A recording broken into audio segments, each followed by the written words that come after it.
हरे कृष्ण, जय हिंद प्यारे बच्चों। आज हम कुछ नए और मजेदार शब्द सीखेंगे।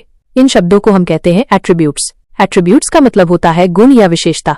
जैसे अगर मैं कहूं कि ये फूल बहुत सुंदर है तो सुंदरता उसका एक गुण है, या अगर मैं कहूं कि तुम सब बहुत मेहनती हो तो मेहनत तुम्हारा एक गुण है। सिनोनिम्स, समानार्थी शब्द। चलो अब देखते हैं एट्रीब्यूट्स के सिनोनिम्स क्या होते हैं। सिनोनिम्स वो शब्द होते हैं जिनका मतलब एक जैसा होता है या बहुत मिलता जुलता होता है। अस्क्राइब, श्रेय देना। इसका मतलब होता है किसी अच्छी चीज का श्रेय किसी को देना। जैसे अगर तुम अपनी पढ़ाई में बहुत अच्छा करते हो तो मैं तुम्हारी मेहनत को श्रेय दूंगी। इम्प्यूट, आरोपित करना। इसका मतलब होता है किसी चीज का आरोप किसी पर लगाना। कभी कभी हम किसी पर गलती का आरोप लगा देते हैं तो उसे इम्प्यूट करना कहते हैं। चार्ज, आरोप लगाना। ये भी इम्प्यूट जैसा ही है जब हम किसी पर कोई आरोप लगाते हैं। जैसे पुलिस चोर पर चोरी का आरोप लगाती है। क्वालिटी, गुण। ये तो तुम्हें पता ही है, क्वालिटी का मतलब होता है किसी चीज का गुण। जैसे इस खिलौने की क्वालिटी बहुत अच्छी है। मेरिट, योग्यता। मेरिट का मतलब होता है योग्यता या किसी चीज की अच्छाई। अगर तुम क्लास में फर्स्ट आते हो तो ये तुम्हारी मेरिट है।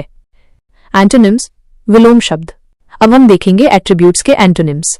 एंटोनिम्स वो शब्द होते हैं जिनका मतलब बिल्कुल उल्टा होता है। डेमेरिट, दोष। अगर मेरिट का मतलब योग्यता है तो डेमेरिट का मतलब होता है दोष या कोई कमी। डिफेक्ट, खामी। डिफेक्ट का मतलब होता है किसी चीज में कोई खामी या गड़बड़।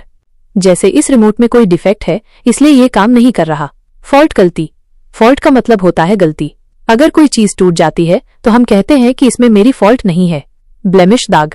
ब्लेमिश का मतलब होता है कोई दाग या निशान, खासकर जो किसी चीज को खराब कर दे। जैसे इस फल पर एक ब्लेमिश है। तो बच्चों समझ में आया ना? एट्रीब्यूट्स का मतलब होता है गुण या विशेषता, और फिर हमने सीखे उसके सिनोनिम्स और एंटोनिम्स। हरे कृष्ण, जय हिंद।